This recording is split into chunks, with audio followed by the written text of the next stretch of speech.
Press club जो नारो मारू अड़न जो बणजी सहारो। सिटी प्रेस क्लब जो नारो मारू अड़न जो बणजी सहारो। जुल्म ज़ालिम सां जग जोटियूं बीठा सहाफ़ी सारा सारा सारा। City press club, city press club, ही सिटी प्रेस क्लब वारा। सिटी प्रेस क्लब, मुझो काबिल एहतराम राजकानी जो हीरो मोहतरम सरदार शाहरुख खान सियाल साहब, मेहमान खास असा जो मोहतरम प्रेस सिटी प्रेस क्लब जो सदर असो करम खान असो तो यूं समझो तो मोतबर भाव है महसन है। मुझो सीनियर नायब सदर जड़ो दिलबर नालो तेड़ो दिलबर है, पर उन गड शायद भी आ। अज अस शायद था क्यों इन महफ़िल जो शायद थी जा। तो मां पांजे इन साईं शहीद मोहतरमा बेनज़ीर भुट्टो साहब जे प्रेस क्लब जो सदर साहब, यूनियन जो चीफ ऑर्गेनाइज़र मुझो छा त सुहिणो आहे। मां सभिनि जो थोराइतो जो पंहिंजे महसन बि सम्झांसि, पंहिंजो भाइटियो बि सम्झांसि, छो त हिन जे वालिद साहिब सां मुंहिंजो 1970 खां वठी मोहबत रही आहे। गॾु कटवर साहिब बंगले ते साईं जन जो घर बि हिन वक़्तु बि अलाह बख़्शे ॾिन आहे, पर कटवर साहिब बंगलो हिते कोन्हे। ऐं मां हुन जो निम खाधो आहे, उहो मुंहिंजो साईं हो, उनजी औलाद बि मुंहिंजी उहा ई साईं आहे। मां उहो ई क़दुरु, उहो ई इज़त ॾियणु चाहियां थो। अस्सलाम वालेकुम to all honorable guests and hosts. My dear brother, my junior brother Mr. Dilbar Shah has noted the point that the People's Party government is not treating us equally according to law. Why you know very well the Article 25 and Article 29 is saying that all the citizens are equal.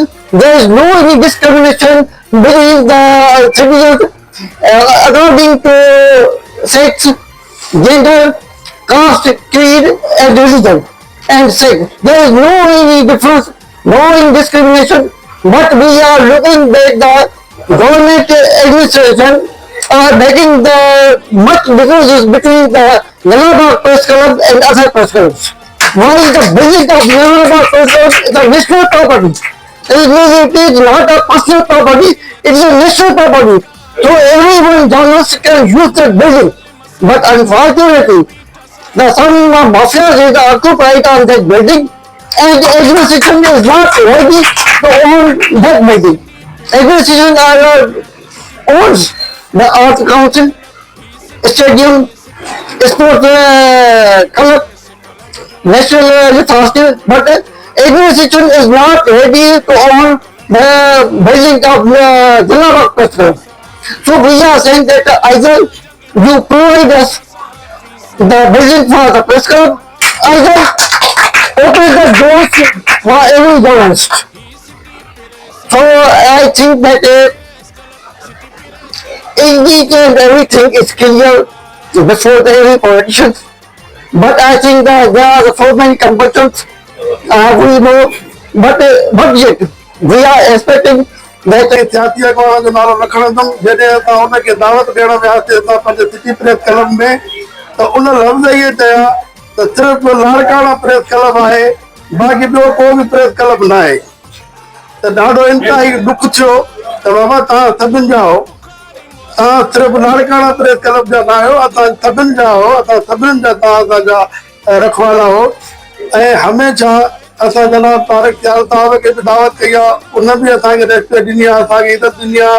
ऐं ख़ासि तौर पर मोहतरम साहब खे टियों चकर असां दावत ॾिनी आहे, उन असांखे लबे कयो आहे, असांजी इज़त ॾिनी आहे, उनजो मां लख लख थोराइतो आहियां। ऐं ॿियो असांजो दिलबर शाह साहब, असांजो सरपरस्त आला साहब जेको ॿुधायो त असांजो ॿाहिरां जेके असांजा जेके बि आहिनि असांजो यूनियन ऑफ जनरल साहब शहीद बेनज़ीर असांजो प्रेस क्लब आहे, इन्हनि जो असांजो पाण में इतिहाद आहे। ऐं तक़रीबन सभु कारोबारी माण्हू आहिनि, पंहिंजे बैंक ते पंहिंजे ख़र्चनि में असां जेके बि ऑफिसूं रेंटियूं जेको कुझु बि ख़र्च आहे असां पाण में कंदा आहियूं। उन जे खिलाफ़ तनक़ीद पर इस्लाह वारी ख़बर हलाईंदो बि आहे ऐं जंहिं ते आउं सभिनी जो शुक्रगुज़ार आहियां त हू उनखे हाईलाइट थियल ख़बर खे हल करण जी कोशिशि कंदा आहिनि ऐं तक़रीबन हल थियूं। हाणे चऊं था सिटी प्रेस क्लब लाड़काणो।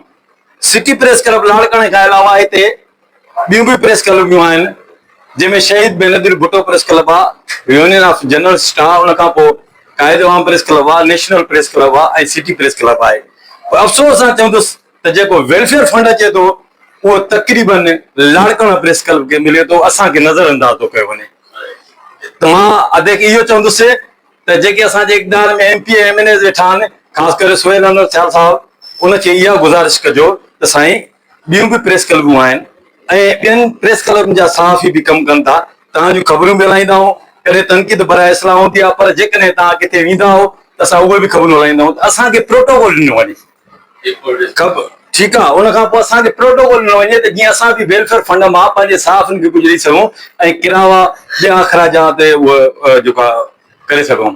उन खां पोइ सिटी प्रेस क्लब खे हिकिड़ी नंढी गुज़ारिश कंदुसि, असांखे हिकिड़े पुलिस वारे जी ज़रूरत आहे, छो जो तहफ़ुज़ हिन महिल ॾाढो ॾुखियो थी वियो आहे। जेकॾहिं असां कंहिंजे खिलाफ़ बास जे खिलाफ़ ख़बर हलायूं था त उहे असांखे कॾहिं था पइजी वञनि। पोइ असांखे त हथियार आहे ई कोन, असांखे सिर्फ़ु कलम, घटि में घटि असांखे हिते त तहफ़ुज़ मिलणु घुरिजे करे।